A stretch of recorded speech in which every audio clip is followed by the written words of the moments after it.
In this example, we will be modeling linear equations. Suppose the sales of a particular brand of appliance are modeled by the linear equation S of x equals 230x plus 700, where S of x represents the number of sales in year x with x equals 0 corresponding to 2010. Find the number of sales in 2019.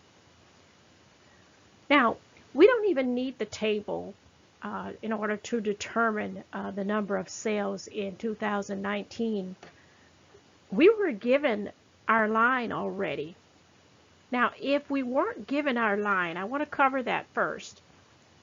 In a math problem, if you are not given your line and you're asked to first create the line, then you should take at least 2 points on the line, the beginning and the end point, plug them into the slope formula, and then once you plug that into the slope formula, that will be your slope. Put an x behind it, and then look in the chart for the value that's with 0. That would be your y-intercept. Notice here is 700.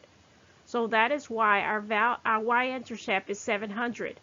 Our slope, if you plug those 2 points in to the slope formula, you see that the slope would be 230. But we already were given that information in this particular problem.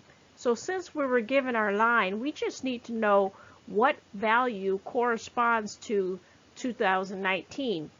Well, if 0 corresponds to 2010, that means the number 9 would correspond to 2019. So all we need to do is simply plug 9 into 2000 in for 2019. So we're going to remove the x and replace it with 9. When we do that, we have 230 times 9, which is 2070. Add that with the 700, and what we have is 2,770, and that is the value of the number of sales, the value of the number of sales for 2019.